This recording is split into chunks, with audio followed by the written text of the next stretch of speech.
नमस्कार, मैं Anil Saxena capital gain के 11वें लेक्चर के साथ आज उपस्थित हूँ। कैपिटल गेन में हम चर्चा कर रहे थे सेक्शन 54 की छूटों के बारे में, और सेक्शन 54 की छूटों में से जो लास्ट सेक्शन 54 जी बी की रह गई थी, जिससे पहले हमने बहुत सारी सेक्शन 54 के अंतर्गत प्राप्त होने वाली कैपिटल गेन्स में से डिडक्शंस की चर्चा की। और ये अंतिम जो सेक्शन है डिडक्शन का, सेक्शन 54 जी बी, ये किसी लॉन्ग टर्म रेजिडेंशियल प्रॉपर्टी को बेचने के ऊपर, वो जो किसी एलिजिबल स्टार्टअप के लिए हमने बेचा है, वो उसके ऊपर छूट मिलती है। ये छूट किसी इंडिविजुअल या एचयूएफ को मिल सकती है। इस छूट के संबंध में जब प्रावधान है, इसमें दो शब्द आते हैं, एलिजिबल स्टार्टअप या एलिजिबल कंपनी। कभी कभी एक शब्द आता है एलिजिबल बिजनेस।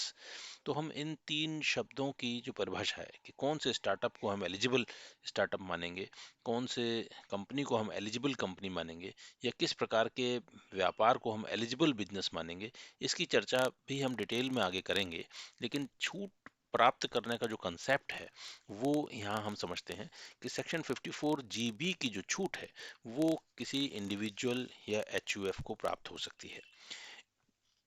किसी ऐसे इंडिविजुअल या एचयूएफ को जिसने किसी लॉन्ग टर्म रेजिडेंशियल प्रॉपर्टी को बेचा हो। और वो लॉन्ग टर्म रेजिडेंशियल प्रॉपर्टी, कोई रहने के मकान को व्यक्ति क्यों बेच रहा है, कि उस मकान को बेच के जो प्रोसीड्स उसको प्राप्त होंगे, उससे वो एक एलिजिबल कंपनी के शेयर्स प्राप्त करना चाहता है। उसका इन्वेस्टमेंट वो किसी एलिजिबल कंपनी के इक्विटी शेयर्स में करना चाहता है। और वो एलिजिबल कंपनी जो है, वो जब शेयर सब्सक्रिप्शन से प्राप्त धनराशि का प्रयोग भी किसी नई प्लांट एंड मशीनरी या कंप्यूटर सॉफ्टवेयर को परचेस करने में करना चाहती है, यूटिलाइज करना चाहती है, तो ऐसी दिशा के अंतर्गत यदि किसी व्यक्ति को कोई नया स्टार्टअप आरंभ करना हो, और उस स्टार्टअप की के लिए उसने एक नई कंपनी या कोई एलएलपी बनाई हो, और उस कंपनी का उद्देश्य उस स्टार्टअप को कमर्शियली बिजनेस को यूज़ करने के लिए, स्टार्ट करने के लिए करना हो, और वो कंपनी अपनी जब पूंजी जुटाती है, तो उस पूंजी के अंतर्गत वो व्यक्ति जिसका स्टार्टअप है, वो व्यक्ति अपने रहने का मकान बेच के उसकी प्रोसीड्स को उस नई कंपनी के शेयर्स खरीदने में इन्वेस्ट करता है। और वो नई कंपनी इस प्रकार के जो शेयर सब्सक्रिप्शन से पैसा आता है, उस वो नई कंपनी के स्थापना या एलिजिबल स्टार्टअप के स्थापना के लिए प्लांट एंड मशीनरी या कंप्यूटर या सॉफ्टवेयर्स खरीदती है, तो सेक्शन 54 जीबी की छूट हमें प्राप्त होती है। इसमें इन्वेस्टमेंट करने की टाइम लिमिट क्या है, कि ट्रांसफ़र रेजिडेंशियल जो प्रॉपर्टी है, लॉन्ग टर्म रेजिडेंशियल प्रॉपर्टी, उसको ट्रांसफ़र करने की तिथि से 1 साल पहले या 3 साल के अंतर्गत उसे नई किसी एलिजिबल कंपनी के इक्विटी शेयर्स में इन्वेस्टमेंट करना होता है। और ये एग्जेम्पशन भी उसको तब मिलेगी जब वो नई जो कंपनी है, जिसकी शेयर्स में, इक्विटी शेयर्स के अंदर उसने इन्वेस्टमेंट किया है, वो नई कंपनी भी उस उन प्रोसीड्स का, वो जो शेयर सब्सक्रिप्शन से प्राप्त धनराशि है, उसका प्रयोग नई प्लांट एंड मशीनरी खरीदने में करे, या कंप्यूटर या सॉफ्टवेयर खरीदने में करे, या फिर विद इन इस पीरियड, जो 1 साल पहले की अवधि और 3 साल बाद की अवधि हमने बताई, इस पीरियड में यदि वो ये इन्वेस्टमेंट ना कर सके, तो उतने समय तक वो धनराशि कैपिटल गेन अकाउंट स्कीम में जमा करे। तो capital gain account account scheme की छूट या सुविधा हमको यहाँ सेक्शन 54 जीबी में भी प्राप्त होती है। इस छूट को वापस लेने के संबंध में जो प्रावधान है, वो प्रावधान ये है कि जो नया प्लांट एंड मशीनरी हमने खरीदा है, उस प्लांट एंड मशीनरी की लॉक इन पीरियड होती है 5 ईयर्स, और जो नया कंप्यूटर या सॉफ्टवेयर हमने खरीदा है, उसकी लॉक इन पीरियड होती है 3 साल। तो 3 साल के अंतर्गत वो कंप्यूटर या सॉफ्टवेयर को हम बेच नहीं सकते। 5 साल के अंदर हम उस प्लांट एंड मशीनरी को नहीं बेच सकते। तो 5 साल के अंतर्गत प्लांट एंड मशीनरी, या 3 साल के अंतर्गत कंप्यूटर सॉफ्टवेयर नया जो खरीदा है उसको हम ट्रांसफ़र कर दें, तो ये छूट वापस ले ली जाती है। और जब ये छूट वापस ले ली जाती है, तो उसके साथ में ये भी है कि यदि हम 1 साल और 3 साल की अवधि के का जो समय हमें इन्वेस्टमेंट करने के लिए दिया है, 1 साल पहले और 3 साल बाद। इस अवधि के अंतर्गत कैपिटल गेन अकाउंट स्कीम में पैसा जमा कराया जाए और कैपिटल गेन अकाउंट स्कीम का पैसा अनयूटिलाइज्ड रह जाए, समय सीमा समाप्त हो जाए, या फिर कैपिटल गेन इसका अकाउंट स्कीम में जमा कराया पैसा स्टिपुलेटेड पर्पस से, स्टिपुलेटेड टाइम में स्पेसिफाइड पर्पस से यूज ना हो पाए, किसी अन्य पर्पस से यूज हो जाए, तो ऐसी दशा के अंदर भी एग्जामेशन वापस ले ली जाती है। तो हमने यहाँ ये देखा कि एक इंडिविजुअल या एचयूएफ ने वो अपनी जो लॉन्ग टर्म रेजिडेंशियल प्रॉपर्टी है वो क्यों बेची, कि कोई एलिजिबल स्टार्टअप शुरू करने के लिए। तो यहाँ पे एक शब्द आया एलिजिबल स्टार्टअप, और ये भी आया कि उसने रेजिडेंशियल प्रॉपर्टी को बेच के जो प्रोसीड्स उसने प्राप्त की, वो प्रोसीड्स उसने किसी एलिजिबल कंपनी के इक्विटी शेयर्स को खरीदने में उसने इन्वेस्ट की। तो फिर दूसरा शब्द आया एलिजिबल कंपनी, और वो जब एलिजिबल कंपनी के लिए हम आगे चल के डिस्कशन करेंगे, उसमें आएगा कि वो किसी एलिजिबल बिजनेस में एंगेज्ड हो। तो एलिजिबल बिजनेस की भी आगे चर्चा हम करेंगे। तो जब तक हम इन तीन शब्दों को ठीक से नहीं समझेंगे कि एलिजिबल स्टार्टअप क्या होता है, इस सेक्शन के पर्पज से किसी एलिजिबल कंपनी का तात्पर्य क्या है, और एलिजिबल बिजनेस से क्या आशय है, इन तीनों शब्दों को समझने पे ही हम सेक्शन 54 जीबी की छूट जो है वो ठीक से समझ पाएंगे। तो इनके अर्थ समझिए कि सेक्शन 54 जीबी की छूट हमें जब मिलती है तो एक एलिजिबल स्टार्टअप को शुरू करने के लिए मिलती है। एलिजिबल स्टार्टअप से मतलब क्या? एलिजिबल स्टार्टअप जो नीचे की 4 शर्तें पूरी करे। पहली शर्त कि वो एक कंपनी हो या एलएलपी हो। दूसरी शर्त, उस कंपनी या एलएलपी का इनकॉर्पोरेशन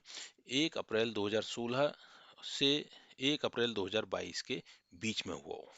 इस जो डेट फ्रेम है, टाइम के की अवधि है, तो 1 अप्रैल 2016 से बाद हुआ हो ये बात तो समझ में आती है, लेकिन 1 अप्रैल 2022 से पहले हुआ हो,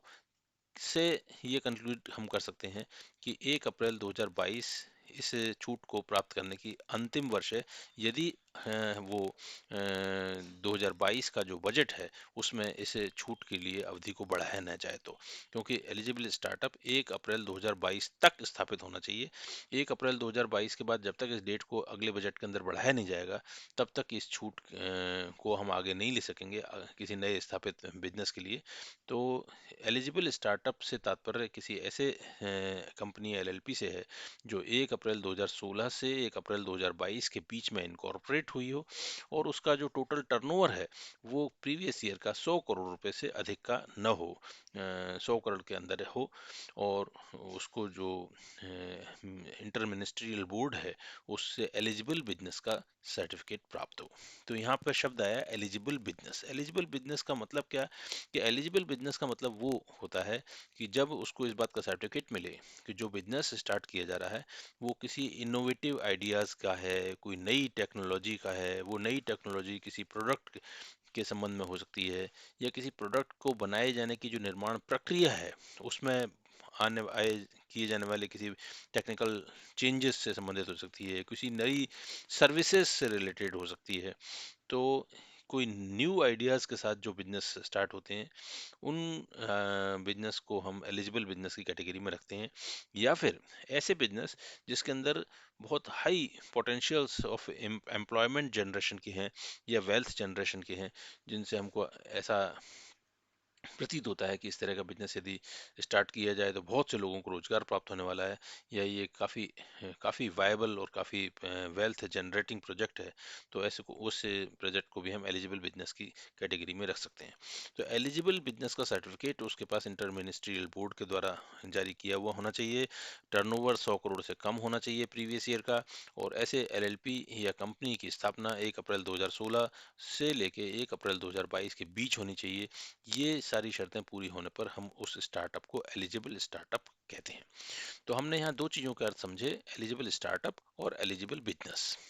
एलिजिबल कंपनी से क्या आशय है? एलिजिबल कंपनी जो फिर 4 शर्तें पूरी करती हो। क्या? कि a company incorporated from first day of previous year in which the capital gain arises up to the due date of filing ITR return, income tax return, as per section 139(1). ऐसी company जिसका निर्माण जिस वर्ष में capital gain हुआ है किसी long term residential property को बेचने से जो कैपिटल गेन जिस गत वर्ष में हुआ है उस गत वर्ष से पहले दिन से स्टार्ट होके उस गत वर्ष का इनकम टैक्स रिटर्न फाइल करने की जो ड्यू डेट है अंडर सेक्शन 139(1) उस अवधि के अंतर्गत उस कंपनी का इनकॉर्पोरेशन होना चाहिए। कैपिटल गेन के वाले वर्ष के पहले दिन से लेके टैक्स की रिटर्न जमा कराने की तारीख तक के बीच में ये कंपनी का इनकॉर्पोरेशन होना चाहिए, निर्माण होना चाहिए और वो किसी एलिजिबल बिजनेस में एंगेज्ड होनी चाहिए। एलिजिबल बिजनेस से हमने अभी आपको तात्पर्य बताया कि कोई ऐसा बिजनेस जिसके अंदर किसी कोई इनोवेटिव आइडिया हो, कोई नया प्रोडक्ट डेवलपमेंट हो, प्रोसेस डेवलपमेंट हो, नई किसी सर्विसेज को लॉन्च किया जाना हो या उसके अंदर high potentials of employment and wealth generation हो, ऐसे बिजनेस को हम एलिजिबल बिजनेस मानते हैं। और इसके साथ ही वो कंपनी जो है उसमें जो इंडिविजुअल या एचयूएफ ने शेयर सब्सक्राइब किए यानी कि वो करदाता जो सेक्शन 54 जीबी के अंतर्गत छूट प्राप्त कर रहा है उसने शेयर सब्सक्राइब किए तो वो सब्सक्रिप्शन उसका उस नई कंपनी के टोटल पेड अप कैपिटल का 25% या उससे अधिक होना चाहिए। Total capital paid up capital या वोटिंग पावर्स के 25% या उससे अधिक पे उस करदाता का जो है वो ओनरशिप होनी चाहिए, उसका होल्ड होना चाहिए। और इसके अलावा उस कंपनी वो कंपनी जो है या तो एसएमई स्मॉल मीडियम एंटरप्राइज या एलिजिबल स्टार्टअप के रूप में पात्रता पूरी करती हो। इस इन चार शर्तों के पूरा होने पे उस कंपनी को हम एलिजिबल कंपनी मानते हैं। तो यहाँ सेक्शन 54 जीबी के अंतर्गत किसी एलिजिबल स्टार्टअप को शुरू करने के लिए किसी एलिजिबल कंपनी के शेयर परचेज किए गए हों, वो एलिजिबल कंपनी किसी एलिजिबल बिजनेस के अंदर एंगेज्ड हो और किसी इंडिविजुअल या एचयूएफ द्वारा अपनी लॉन्ग टर्म रेजिडेंशियल प्रॉपर्टी बेची हो किसी एलिजिबल स्टार्टअप को स्टार्ट करने के लिए और उस लॉन्ग टर्म रेजिडेंशियल प्रॉपर्टी को बेचने से उत्पन्न कैपिटल गेन पे हमको छूट मिलेगी यदि हमने उस पैसे का निवेश किसी कंपनी के शेयर खरीदने में किया हो और उस कंपनी ने शेयर सब्सक्रिप्शन से प्राप्त धन को निर्धारित अवधि के अंतर्गत नई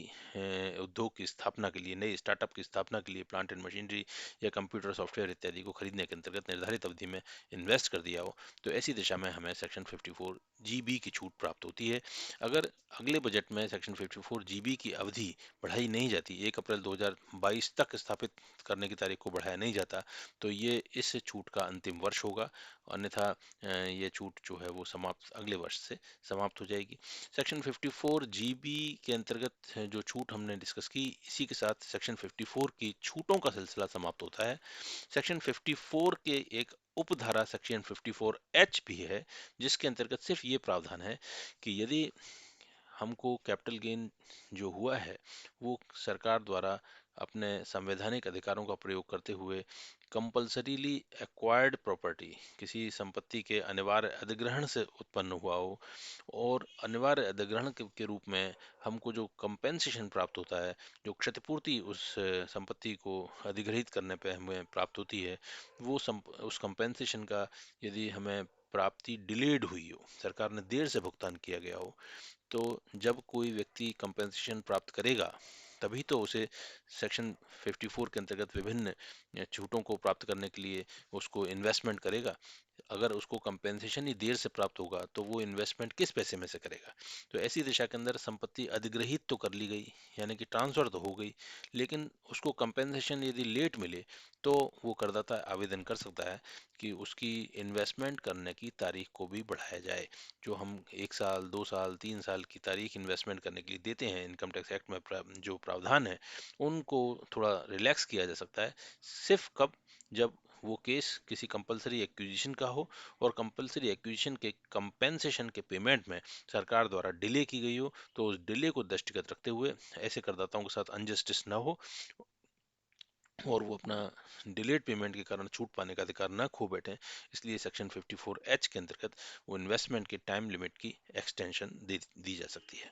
तो ये था डिस्कशन सेक्शन 54H के संबंध में। कैपिटल गेन के लगभग गणना के संबंध में हमने जो शुरू में chart short term capital gain और लॉन्ग टर्म कैपिटल गेन के बनाए थे जिसको हमने फुल वैल्यू ऑफ कंसिडरेशन से आरंभ किया था, उसमें से